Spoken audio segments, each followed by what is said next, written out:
Faith is obviously crucial to our walk with God. It's by faith we believe. It's by faith that we come to God. It's through understanding what God has done for us and putting all of our faith in that. We're putting all of our eggs in one basket, and that's Jesus. That's what we're saying. We're doing that by faith. And so this morning I want to talk about how the Bible describes what real faith looks at. So last week we were looking at Matthew, Mark, and Luke all tell the story about Jesus casting out this demon that the disciples could not do, and they were wondering, why can't we do this? And he said, you've got to have faith as small as a mustard seed, and you can do the impossible. And so he was giving them a lesson about what real faith looks like. And so we'll fast forward. Jesus is gone, and we'll look at Hebrews chapter 11, which probably is one of the more familiar chapters in Hebrews, because that entire chapter is talking about faith. And so I want to try and define that for you and give you some examples. I think this is best explained by just providing some examples of what it looks like in our lives to have this kind of faith.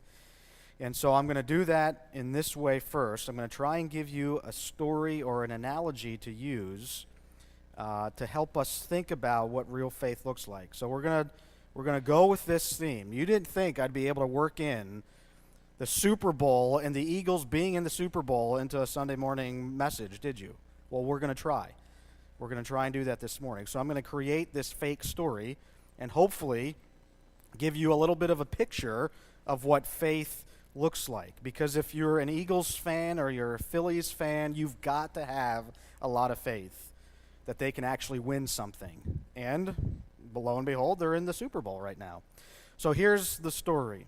Let's imagine that you are 20 years old in 1960. Now, some of you probably actually were 20 years old in 1960, so you can remember this. Some of you may have been older than 20 in 1960. I don't know. But so you're 20 years old. It's 1960, and you and your friends go together from work, and you go and see the national championship. So this is pre-Super Bowl era. There is not a Super Bowl. There's a National Football League and American Football League. They have their separate championships. And the Philadelphia Eagles, 1960, win their third one. And you're 20, and you're there at the game. And you saw it, and you're excited about it. You all go back to work, and you all say, let's make a deal. Let's all start setting aside some money. And this was an awesome experience. You're psyched, you're ready to go again, and you can't wait for 1961 to happen, to watch the Eagles win again, and you say, let's all start setting money aside so that we can afford to go to the next championship game that the Eagles are in. So 1961 rolls around. Not happening. 1962, 1963, now you're starting to get worried. You're still there at work with your friends, and you are like, all right, I am going to believe, I am going to have faith that the Eagles are going to win another Super Bowl, and when they do that, or another championship, I am going to be there. So you're continuing, it's your buddies, and it's now 1970, and everybody's like, this is ridiculous. We got this pile of money here that we're saving for when the Eagles go back to the Super Bowl and win it.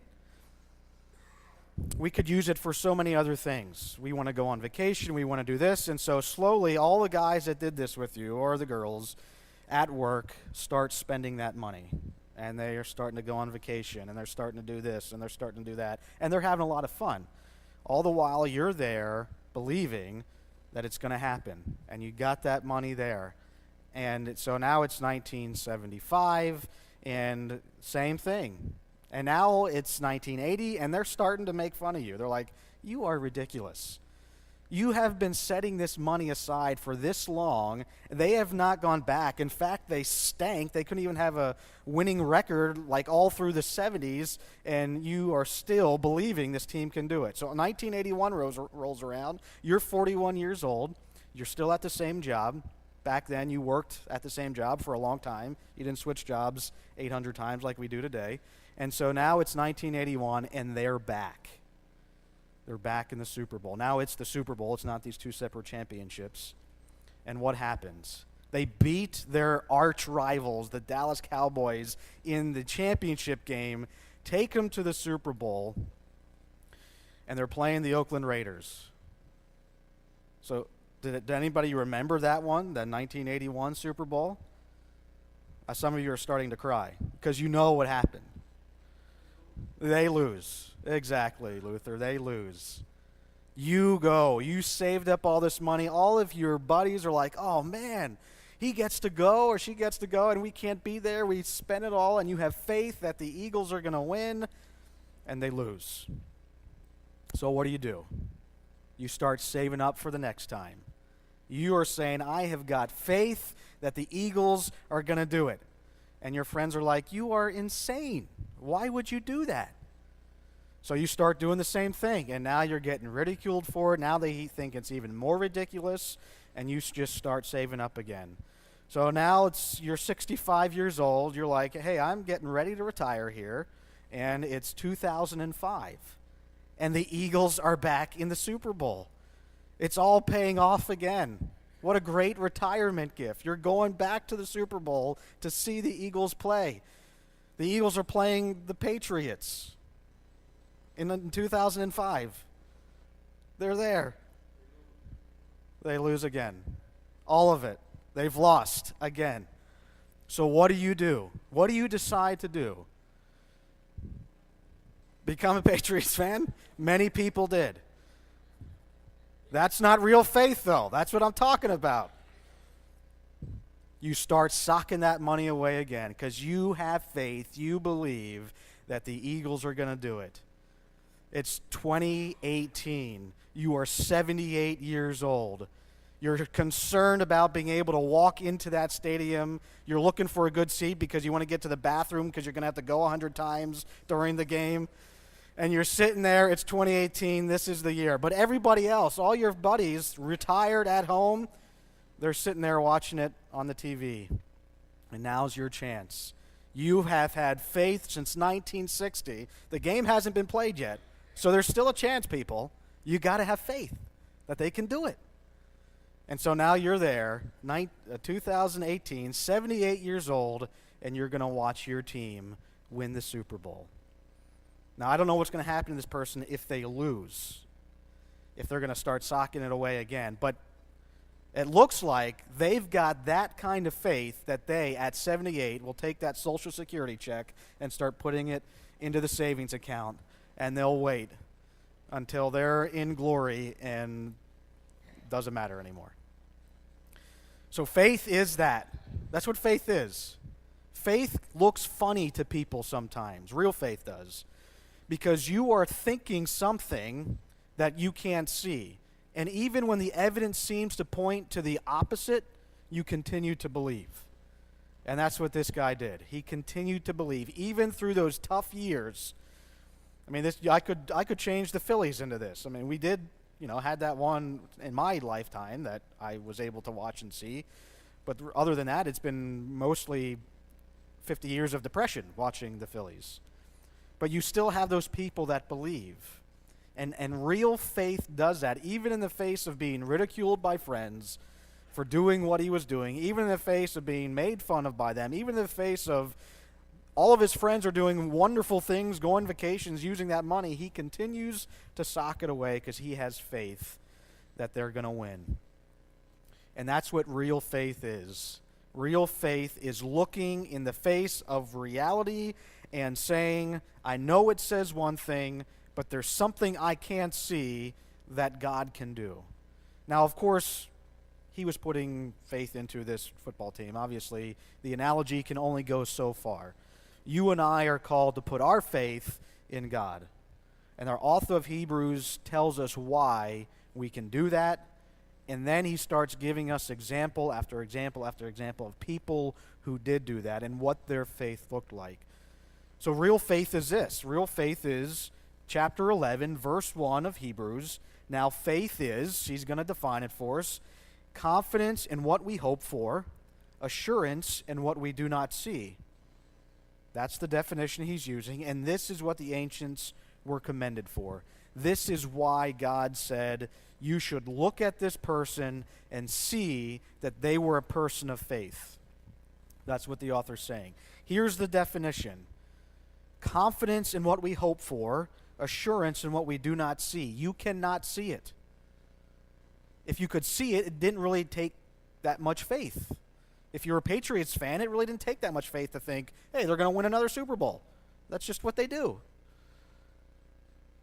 It's something you hope for. It hasn't happened yet. You're not sure if it's going to happen. It's out there, it's hanging, and you can't see it. And faith is having the confidence of what we hope for, the assurance of what we cannot see.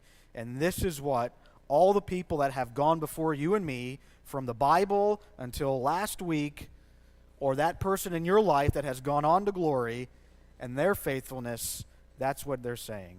If that person is somebody you look to as, man, they had some amazing faith, this is what they're being commended for. They were able to be confident of what they hoped for, and they were assured of what they could not see. And he goes on to say that by faith, we understand that the universe was formed at God's command, so that what is seen was not made from what is visible or what was visible. So he's taking that same picture. It's something we can't see. This is how it even all began. We are taking this by faith. We are taking God at his word, and then we direct our lives accordingly.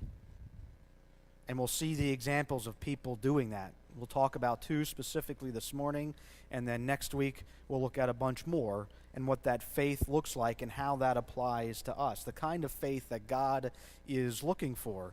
The kind of faith that Jesus says, if it's even this kernel size, it can move mountains. It can do impossible things. Great difficulties can be overcome, is what Jesus was saying there. It's directing our lives according to God's word, even if we can't see it. Even in the face of people saying, why are you doing that? Being made fun of, ridiculing you, saying, why would you live this way when you can live that way? Doing things that don't make sense to people because there's something that we can't see, but we have faith that God can do it. Or we have faith in what God has said, and we direct our lives accordingly. So it's the assurance of what we don't see. It's confidence or conviction. Some translations use conviction of things that are hoped for. True faith is not simply based on empirical evidence. It's not based on what we can see, taste, touch, feel, hear, smell. It's not on empirical evidence. All the things you use for science, and we plop it on the lab table and we observe it. We can touch it and make some analysis on it. We could smell it. We can see it. We could feel it. You could taste it if you wanted it to. Faith is not based on that. Faith is based on the divine assurance of what God has said. If you heard somebody, that person lives with conviction, what does that mean? No matter what happens, because they have this conviction to do the right thing, they live that way. And we look at them and say, man, they were faced with a lot of reasons why not to live this way, and they still did. They lived with that conviction. Now, I'm not suggesting that this is the way you do it.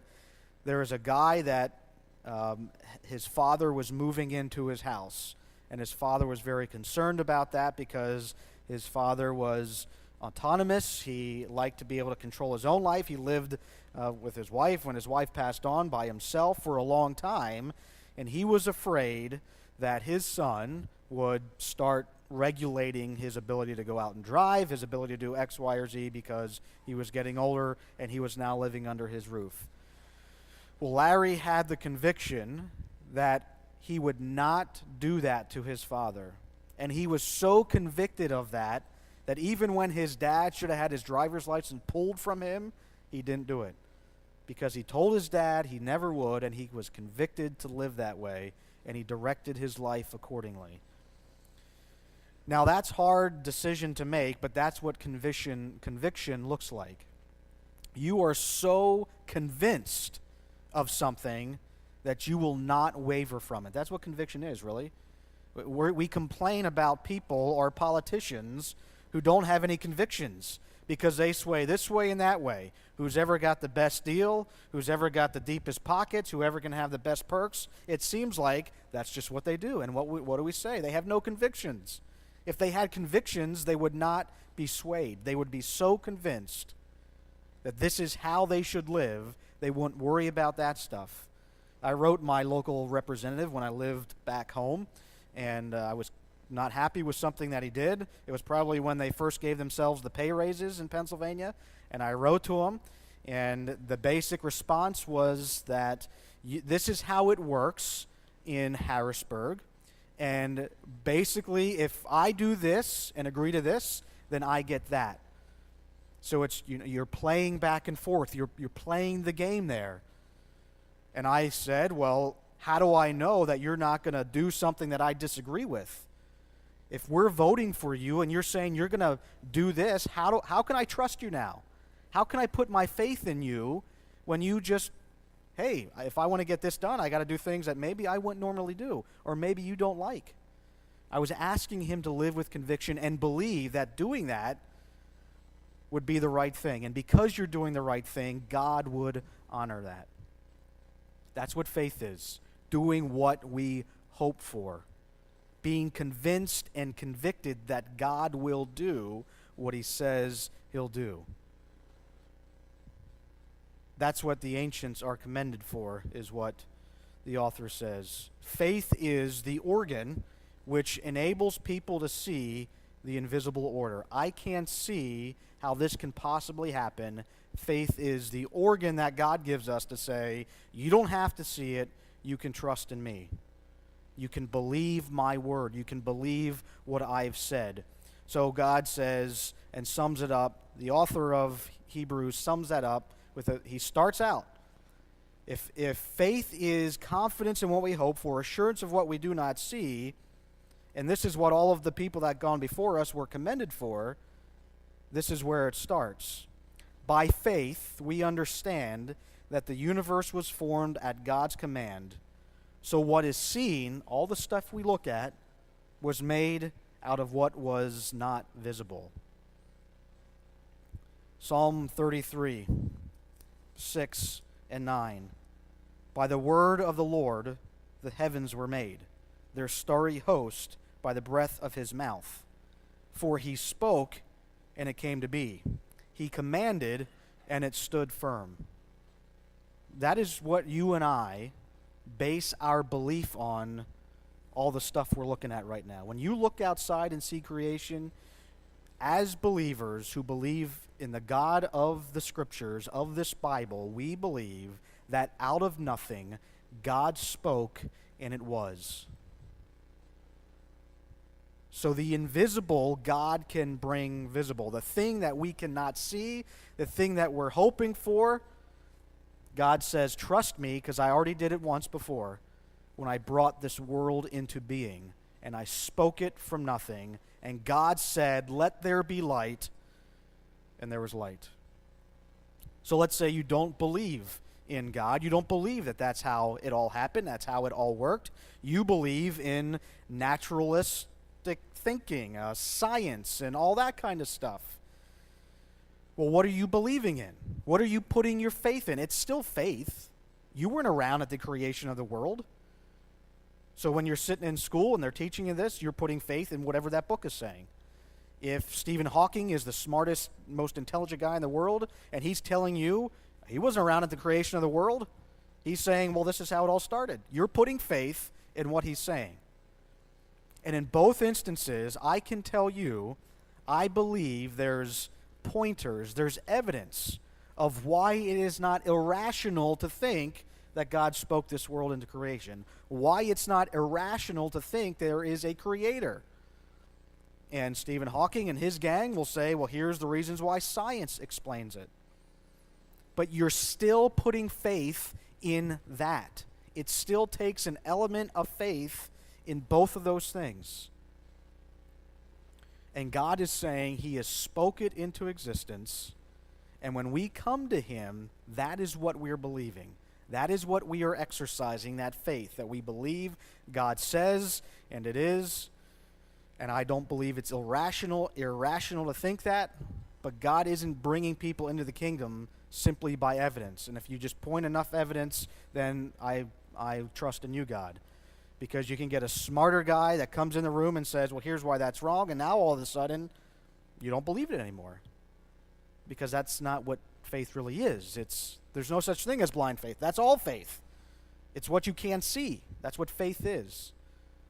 So it doesn't matter if you're a believer, you're a Christian, and you believe in the Christian worldview, and you believe there is a creator, you're putting your faith in that, or you believe in science and naturalism and evolution explains all that, you're still putting faith in those people, in those books, in something. And the question is, where does that get you at the end of the day? Where science can give you the how it was all done, well, evolution. The what? Well, it's all molecules and matter and atoms, and they're all bouncing together, and that's what we have. And what about the why? Why is it here? Why are we here? There's questions that science can't answer. They can tell you the what and the how. They can't tell you why. You didn't ask to exist. None of us did. We were born into this existence. Why? Science can never answer that. You are putting your faith in something.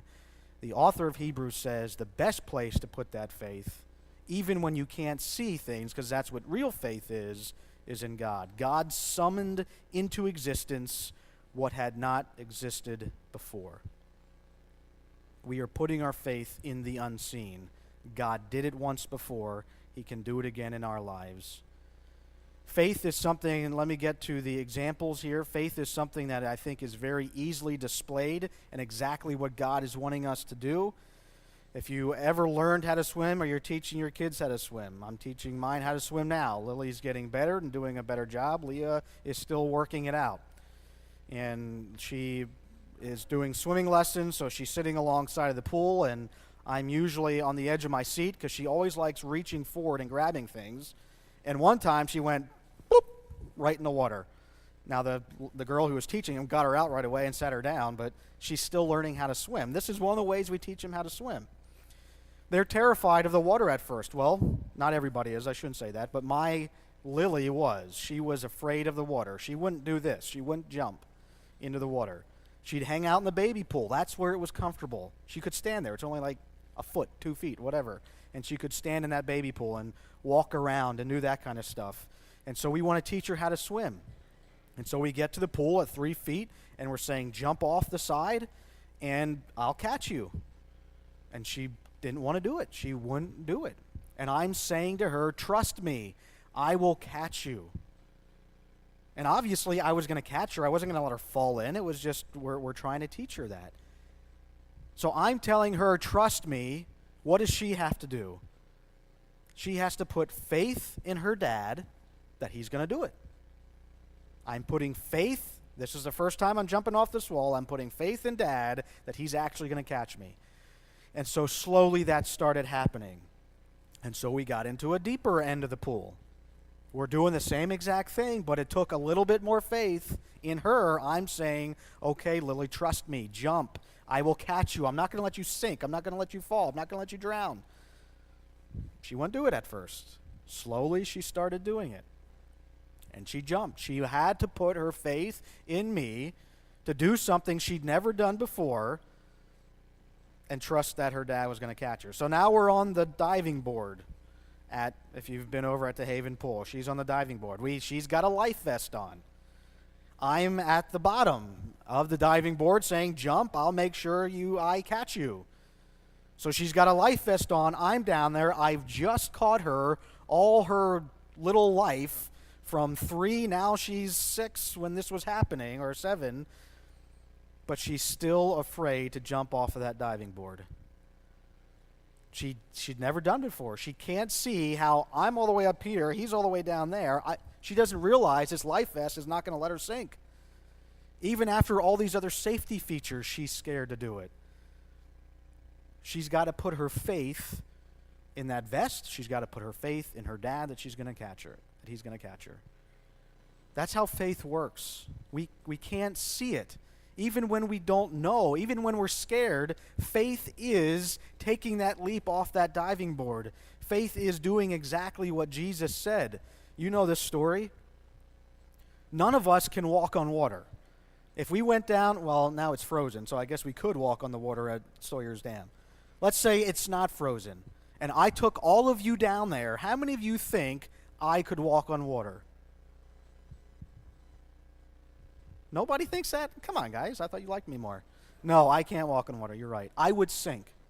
Every human being, doesn't matter what body of water you're at, would sink. They would all sink. And yet Jesus tells Peter, get out of the boat and come walk on water. And it is a storm all around him. Now, in your brain, you're thinking this doesn't make sense. That's water. I can't walk on it. It's storming. You're seeing this. The visible doesn't make sense. Jesus holds out his hand and says, Peter, come. You can do it. Jesus is saying, trust me. Step out of that boat. Come and walk towards me. Peter does it, and what does he do? He starts walking on water. The impossible is possible. He put his faith in Jesus, and he can walk on water. And then what happens? He starts thinking about it. How is this possible? How can I be doing this? The waves are getting bigger. And he starts sinking. He starts falling in the water. Yet Jesus enabled him to walk on water, something none of us can ever dream of, think of, or imagine. But because our faith, because Peter's faith was in Jesus, he could do it. Because Lily put her faith in her dad, that he was going to help her, that he was going to teach her how to swim, she doesn't need me anymore. She just swims around. And it's a lot of fun swimming. We can't get her out of the pool anymore. But what if she never would have put that faith in me? What if she never would have put that faith in the life vest, in the teachers, the lifeguards that are teaching her how to swim? What if she would have never done that? She'd be looking at that water, seeing all the kids having fun, and she never would have been able to enjoy it. Faith says, it looks impossible, but when I put my faith in Jesus, it becomes possible. The author of Hebrews says this, after he talks about God made from nothing something. He made things visible. By faith, Abel brought God a better offering than Cain did. By faith, he was commended as righteous when God spoke well of his offerings. And by faith, Abel still speaks, even though he is dead. And by faith, Enoch was taken from this life, so that he did not experience death. He could not be found because God had taken him away. For before Enoch was taken, he was commended as one who pleased God. And then he says this in verse 6, and without faith it is impossible to please God, because anyone who comes to him must believe that he exists and that he rewards those who earnestly seek him. Without faith, the author says, it's impossible to please God.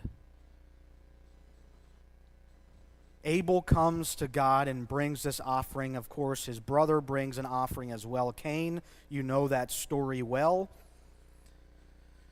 Abel's offering is pleasing to God. Cain's offering is not. And so what happens? Cain gets angry and he ends up murdering his brother because his offering was better. His offering was pleasing to God. So if you read in Genesis, this is Genesis, beginning of Genesis, chapter 4, I believe. Chapter 4. Very beginning of chapter 4 is the story of Cain and Abel. And in that, it kind of describes Abel's offering, which was the fat portions of the first of his livestock. He was giving the very best. And when it says about Cain's offering, Cain was more of a farmer, and Abel was more of a guy that raised livestock. So each of them brought their offerings. One was not better than the other just because one was livestock and one was fruits and vegetables. But Cain would bring, basically, I think of it this way when the Bible's describing it. You know those vegetables that don't look that great and you kind of use for different things maybe? You put it in cucumber salad or something because the cucumbers don't look that great. So that's what Cain's offering was. It was that stuff, and he said, well, I probably won't use it anyway, so here you go, God. Abel brings the very best, the first of the livestock. He brings the fat portion, which is the best part of the animal. and he puts it before God. And God basically says, look, this gift that you're giving me is not really about the gift. It's about the heart behind it. Do you believe, do you have faith that I will reward the one who brings it? Cain was keeping it for himself. Abel had faith. Abel believed. Abel said, here is my best, God, and I'm giving it to you. Do we give God what's left over in our lives? Do we give God the last part of our day? Do we give God the very least? Or do we believe that God will reward those who have faith in him? That I can give to you, God, and I believe you will take care of me. I can give to you, God, and I believe that these other things will work out. I believe that I'll have time for this. I believe I'll have the energy for this. I believe I can do this. Or do I just give God whatever is left over? Faith says, even when I don't see it, even when I don't think I have the ability to believe, I am going to trust in God. And I'm going to offer him my very best because I believe he will do what he has promised to do.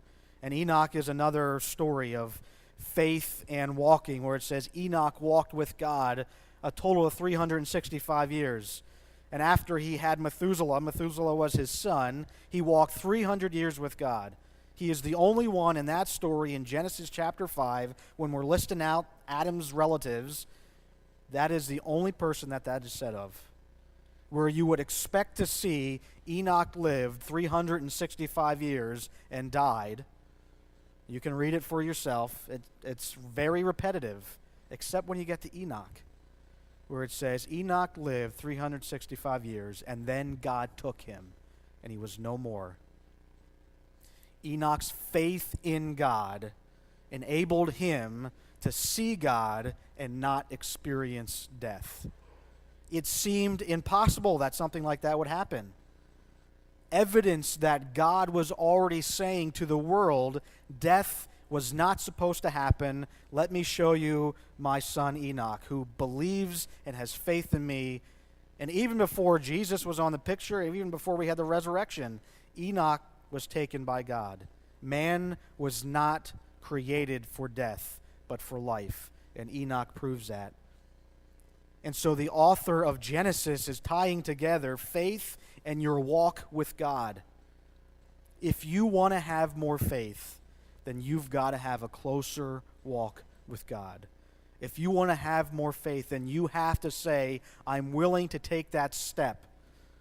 I'm willing to make that jump into the water. I'm willing to make that step out of the boat and onto that water that I know I can't walk on. But God is saying, trust me. Have faith that I can do it. If you are struggling in your faith, if you are doubting God, if you are doubting that God can do this in your life, if you're doubting this obstacle that is in front of you that you just can't see how I can get over it, God's saying, trust me. Have faith in me. Be patient. Here's what I think the equation works out to. Our walk with God. Deciding to live our lives a particular way because God says it, and time. That's the tough one. Enoch walked with God 300 years. You know what happens in the very next chapter, after chapter 5? Genesis chapter 6, you have the flood story. The world had gotten so bad, the best decision was to wipe it all out and start all over. And just before that, Enoch is alive, 300 years. What do you think the world looked like when Enoch was alive those 300 years? What do you think he had to deal with those 300 years? Very next thing that happens in the biblical story is the flood. I don't know that Enoch was living in this wonderful, pristine world and everybody hugged each other. Oh, it's so easy to have faith. I think Enoch's faith was challenged greatly. But because of his walk with God, he had faith to believe that God would accomplish and do what he said he would do. And where you're supposed to see the line in the story where Enoch died, you don't see that line. Enoch walked with God, and God took him, and he was no more. It was Enoch's faith. That's what the author of Hebrews is saying. By faith, Enoch was taken from this life so that he did not experience death. He could not be found because God had taken him away. For before he was taken, he was commended as one who pleased God. He walked by faith. You've heard that line before. It's being able to not see what God's saying. God says, live this way and I will reward you. But I'm not getting ahead at work. I'm not getting ahead here. It's causing problems here. It's causing issues here. God says, believe in me, trust me, and have faith that I will reward those who seek me. It's not just a belief in the existence of God. That's not what the author of Hebrews is saying. If you want to please God, you have to have faith.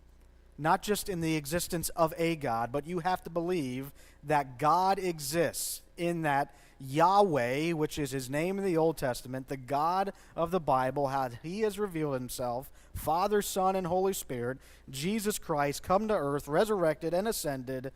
The author of Hebrews is saying, you need to believe that this is true. You need to believe that what God has said is true. If you are going to approach God, if you are going to please God, if you are going to have the kind of faith that says, I can get out of this boat and do something no one has ever done, do something impossible, then you need to believe in me and believe my word is true and believe that God will never put off or disappoint the person who sincerely seeks him.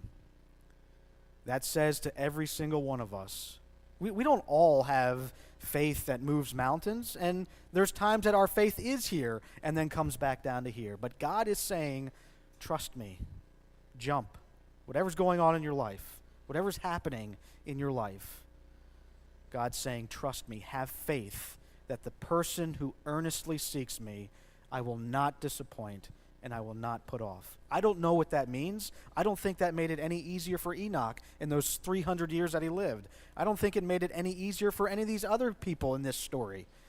I don't think it made it any easier for the people that I'm thinking of in my mind, Merla Laura from my previous church, who passed away in her 90s. She had the kind of faith that is inspiring. Every single person in the church I grew up in looked up to her. Every single one of them. Because she would believe when it seemed like, why are you believing this? Why do you continue to trust in this God when this happened to you? Because she had this walk with God, this walk of faith that said, I know I can't see it, but I believe that God is going to do something. That obstacle is huge. That thing in your life is big. God says, trust me.